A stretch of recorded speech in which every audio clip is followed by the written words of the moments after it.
Hey guys, TrueGreen7 here, and congratulations cause you guys are among my favorite humans. I truly do respect the person who thoroughly enjoys Pokemon music, and whether or not you enjoyed Pokemon Ultra Sun and Moon, it's pretty much unanimous that those games, at the very least, brought some delicious additions to the already breathtaking Alolan soundtrack. If you want to hear my opinion on what I think are the best tracks in Alola, check out the list I made for the music in Sun and Moon, cause in this video, I'm exclusively talking about Pokemon themes that have been added in Ultra Sun and Moon and never appeared in the originals. This is also the only list that contains tunes that debuted in previous regions, but were remixed and remastered for this current generation. I'm so happy how Generation 7's music has turned out. There's just so much variety, the themes perfectly represent their subjects, and the technological limits have been broken from previous Pokemon games. Game Freak can create any type of music they want, and they did in these games. But of course, since Ultra Sun and Moon came out just a few months ago, my opinion on these tracks could change in a few months, or in a few years, so please do whatever you want with that information. But before we get into my list, since there are more than 10 themes in this game that deserve high praise, let's talk about those honorable mentions we all know and love, like the Alola Photo Club theme, which is playing right now. Number 18 on the list is Big Wave Beach. There's literally nothing wrong with this theme. It sounds exactly like it should, and that's what a good video game soundtrack is all about. This theme just makes me happy, so I gotta honor all the good times it has given me, and will give me in the future. Number 17 is the Rocket Hideout. I mean, it's a more synthy version of the Rocket Hideout theme we all know, which definitely suits the situation in Ultra Sun and Moon, which involves wormholes and other sciencey things that this theme reminds me of. Let's save my true opinion for the Kanto list. Number 16 is the Ultra Forest. I love traditional Japanese music. This represents the genre in every way possible. I always love it when Game Freak has an excuse to use these kinds of instruments, and it certainly elevates the Ultra Forest in the list of most beautiful places in the Pokemon game. Number 15. The Ultra Jungle. Whoever came up with the idea to have these men chanting throughout the entire theme deserves a promotion. This oozes Buzzhole. How much talent does it even take to create a theme that sounds like a character in music form? I love it. Number 14. Ultra Plant. While I love the music in other Ultra Spaces, this is the only one with a pretty nice concrete melody. I listen to Pokemon music for the melody, so I'm glad they decided to give Xurkitree's domain a very nice tune at the beginning of the track. And those instruments are really cool. It sounds like Xurkitree is playing this theme with its body parts. Listen to this.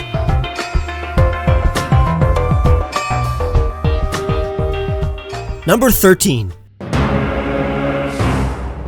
Battle Guesses. I made sure that even though the top 10 is filled with remixes to older tracks, they have a different vibe or sound than the original, while this one sounds like a straight-up remastering. It definitely sounds way better than the original one from Black and White, but it's not as melody-driven as the Black and White 2 version.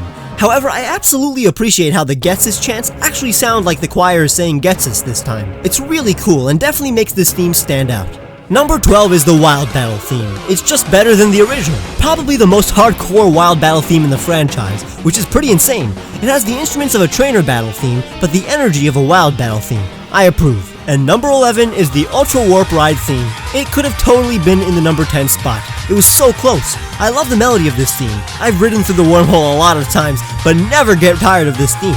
In fact, I look forward to it. That's what I ask for in any video game theme, for it to never get old, and a majority of Pokemon themes do just that. I'm definitely getting Unova vibes from these high notes, which is always a compliment. Now let's finally get to number 10.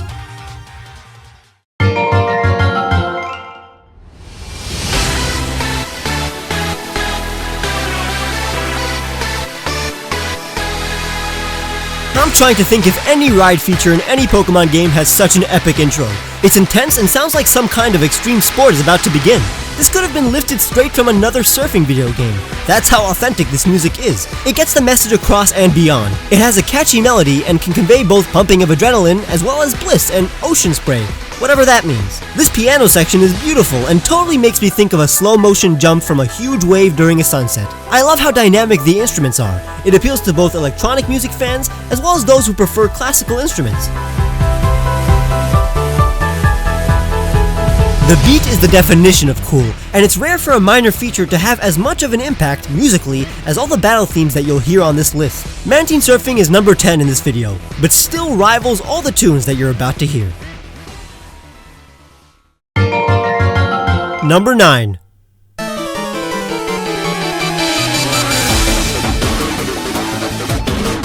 Battle Team Rainbow Rocket Grunt. I love the effects in that intro, and the use of electric guitar in this theme was obvious. That's a good thing. The instruments in this battle make so much sense. We've heard this theme before, and this is pretty much a remix, considering the intro and loop is new. The instruments are pretty much updated to be exactly how we all envisioned them to be, and the tempo is a bit slower and more sinister. There's a lot of personality in this theme. It's very confident in itself, and I love how any updated battle theme in the last 3 generations includes a much more noticeable beat. This is a headbanger, and I challenge anybody to not bop their head when listening to this. I love this added section where you get a feel for the secondary instruments. It's something that all of the Rainbow Rocket remixes in this game have, and I appreciate it a lot. We get to hear so many layers in these tracks, which flesh out all the themes even more, and gives us more opportunities to interpret the personalities of our foes. This is a great example of a Grunt battle theme. Nothing disappointing here.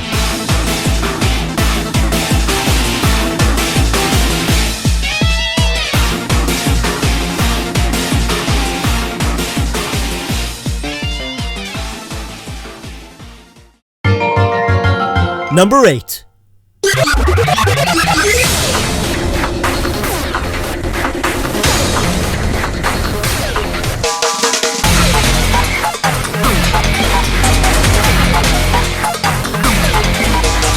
That intro is aggressive.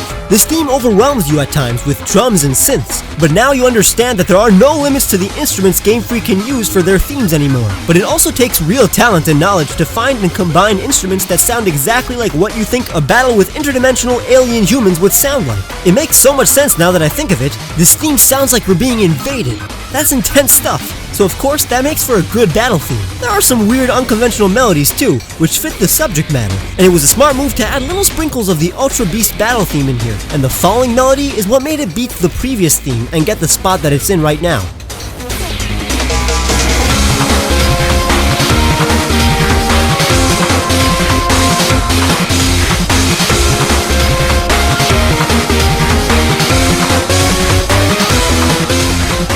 This theme sounds like Chorus's theme a little bit, but it's just a coincidence. I'd say this theme is genius, but it's not the best battle theme in the game. However, all the elements in this theme were necessary. Again, it sounds like what it should be. Game Freak is doing their job really well.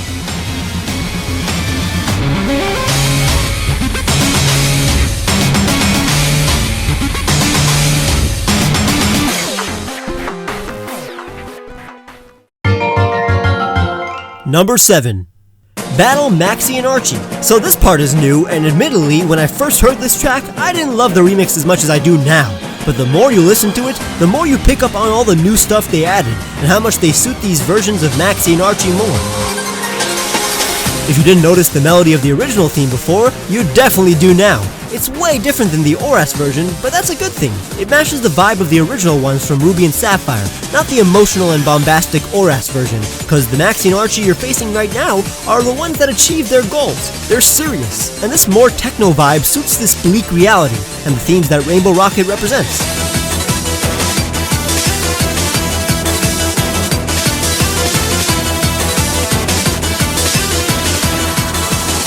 And I adore the electronic notes running in the background. I love how silent it gets now, but this is my favorite part. Listen!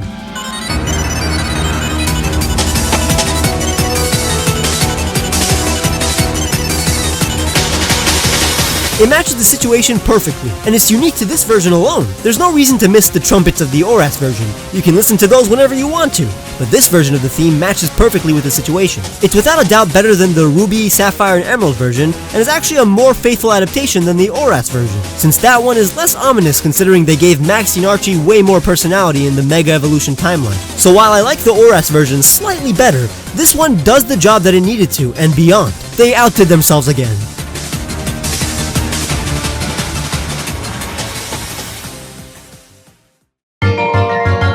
Number 6. Battle Lysander. Oh, scary. This sounds like a king is entering the battlefield. I can tell this is the Lysander that won. It's menacing. That was cool. Oh, and this beat. And that synth is the definition of Team Flare. But let's talk about that beat again. It's sick. Way more personality than the original one, which I thought was already godlike. And these changes suit this version of Lysander. He destroyed the world. He's officially pure evil now, so this sounds more sinister. And considering he achieved his goal, it makes sense that this theme is way more upbeat. He's happy, as opposed to when he was super angry in the original version. And each part of the theme sounds like it's rushing into the next part of the theme, almost like the last step of each segment is missing. It gives Lysander a much more neurotic sound. He's crazy after all. It's also impressive how they managed to make a completely different version of the theme on the same console. They're also going ham on those effects.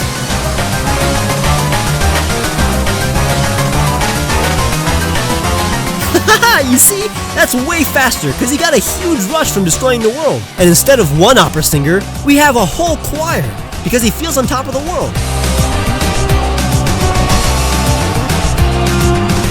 And I love how the music mimics the emotion of these leaders. It's perfect, better than the original, which was my second favorite Kalos track. Another success.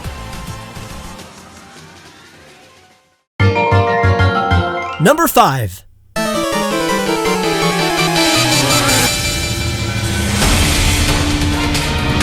Yo! I mean, it's about time. After 21 years, this guy got a battle theme and it's exactly what it should sound like. Let's listen for a sec.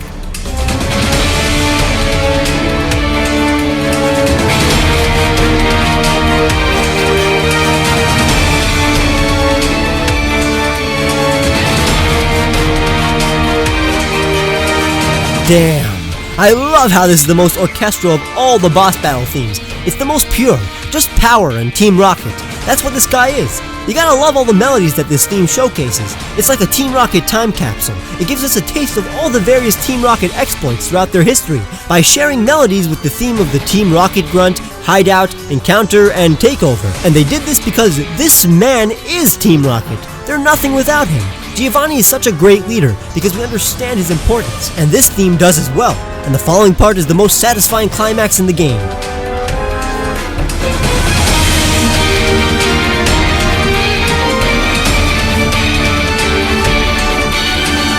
That's so epic! And now that there's even more power, listen to those horns. They're crazy regal. This is the man in charge, guys, and everybody knows it. Just listen to the horns again. You get it by now. It's so clear.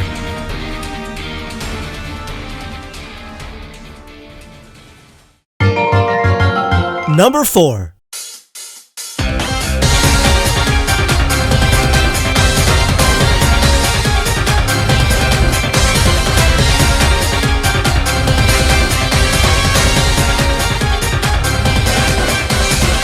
After a lot of thought and admittedly a lot of tears, this theme made it to the top 5. And even beat Giovanni's theme. There are just so many reasons this theme is great, and so many messages that Game Freak was trying to communicate with this track.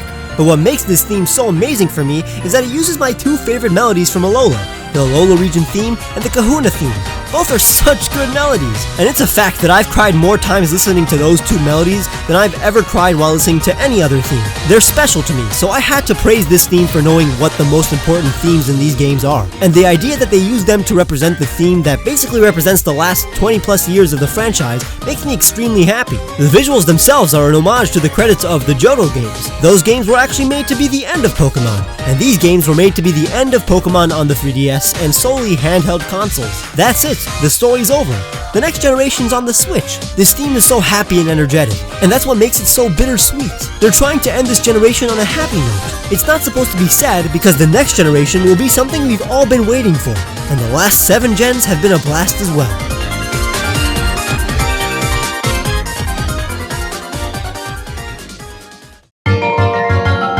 Number 3. Battle Cyrus.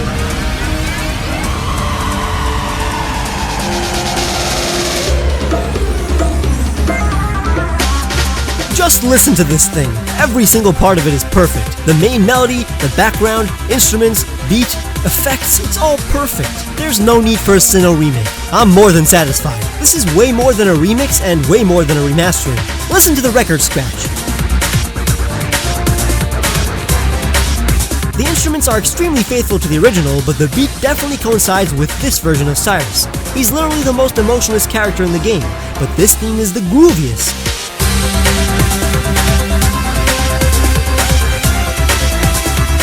Oh my god, yes! I love it when the theme shifts up a bit. I was seriously gonna dance through this theme instead of talking, but I got tired because it's so energetic.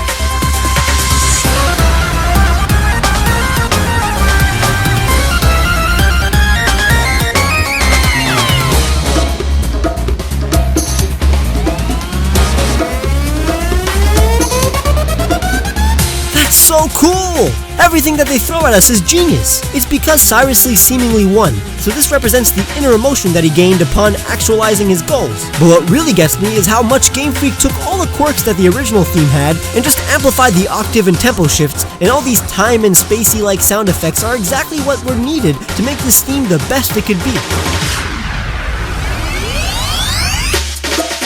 Did you hear that? That's galactic right there. If any sound in the world would make me think of the word galactic, it would be this.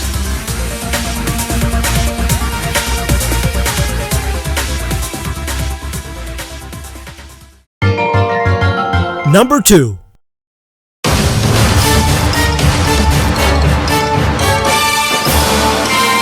Battle How at the Summit.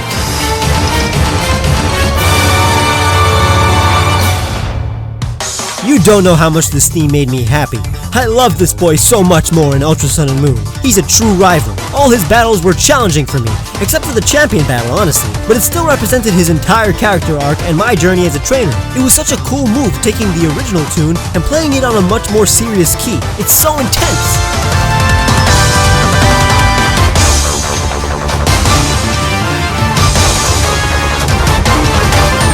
He sounds like a threat now, and in my opinion, this sounds like a proper champion title battle theme. It has character, and sounds like the end of a journey. It's jubilant but intimidating. Now listen to my favorite part, now!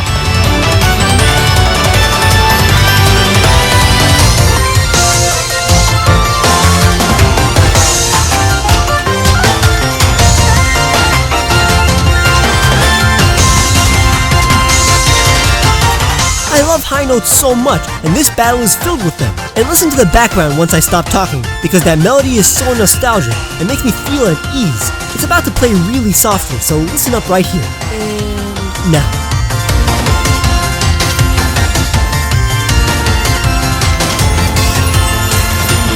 And now we're able to get those nice drums we have in the original battle theme, but 3 times. It's really underrated, actually. Listen.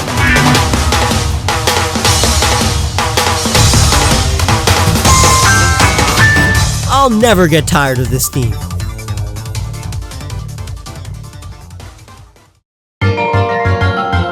And number 1 is...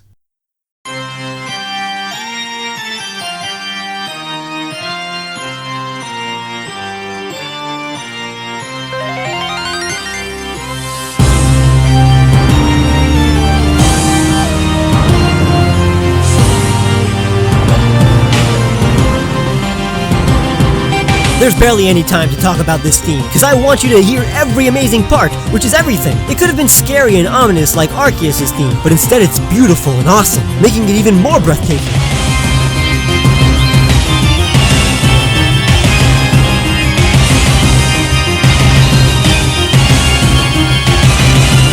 Everything about the battle, especially the music, helped make Ultra Necrozma insanely memorable. I'm never gonna forget this. This music's sad because you can feel the emotion that Necrozma feels through the organs. Listen!